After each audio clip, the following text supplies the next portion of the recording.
আমি বেশিরভাগ জামা কাপড়টাই বিকেলবেলায় গুছিয়ে নিয়েছিলাম, আর যে কটা বাকি ছিল ঠাকুর দেখে আসার পরে সেইগুলোও গুছিয়ে নিয়েছিলাম।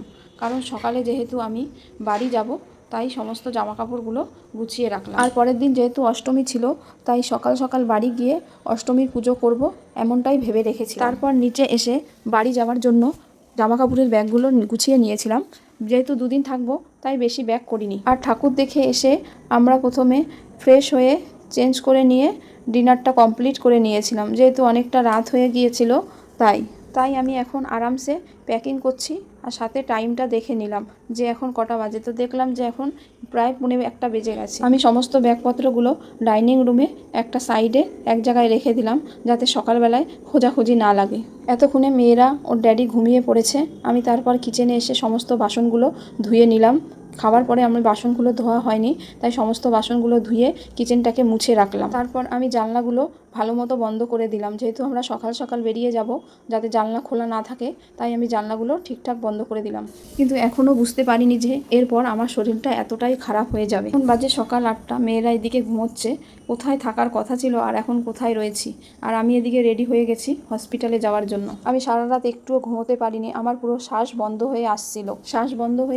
তাই সারাটা রাত রিশার ড্যাডি আমাকে পুরো ডাইনিং রুমটা দিয়ে হাঁটিয়েছে। হাঁটলে একটু ঠিক লাগছিল, শুলেই পুরো শ্বাস বন্ধ হয়ে আসছিল। আর যেহেতু দুর্গাপূজা চলছিল, তাই হসপিটাল বন্ধ ছিল। আমি এমার্জেন্সিতে দেখিয়েছিলাম।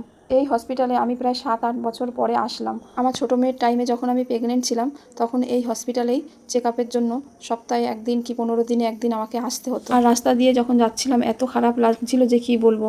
সবাই অষ্টমীর পুজো করছে আর আমি কোথায় হসপিটালে গিয়ে বসে রয়েছি। এদিকে বাড়ি এসে দেখি রিশা সমস্ত কাজকর্মগুলো করে নিয়েছে। আমি বাড়ি এসে ভালো মতো স্নান করে নিয়েছি, আর আমাকে কিন্তু হসপিটালে অনেকক্ষণই থাকতে হয়েছিল। এখন বাজে সন্ধ্যে 6:30। সারাদিন কিছু খাইনি, সেই কালকে রাতেবেলায় যে ডিনার করেছি সেটাই লাস্ট। তাই এখন একটু খিদে পাচ্ছে, তো একটু চাউমুড়ি খেয়ে নিলাম। আর এদিকে রিশা ওর ড্যাডিকে মানাচ্ছে ওর ফ্রেন্ডদের সাথে ঠাকুর দেখতে যাবে। তাই রিশা ঠাকুর দেখতে চলে গেছে। তো আমি মাম্মামকে বললাম তুমি ড্যাডির সাথে যাও, ও আবার আমাকে ছাড়া যাবে না। তো আমার ইচ্ছা করছিল না। ওর ড্যাডি বলল চলো এখান দিয়ে স্কুটি করে একটু ঘুরিয়ে আনবো, কাছেই। তো আমি তাই রেডি হয়ে গেলাম। আজকে তো ইচ্ছা ছিল শাড়ি পরার, তো কিছু করার নেই, শরীর যেহেতু ভালো নেই, তো চুড়িদার পরেই চলে গেলাম। আর আজকে এসেছি আমাদের বাড়িরই কাছে রয়্যাল পার্কের ঠাকুর দেখতে। এই প্যান্ডেলটা খুব সুন্দর হয়েছে। তো আজকের ভিডিওটা আমি এখানেই শেষ করলাম। তো ভালো লাগলে একটা লাইক করে দিও। বাই।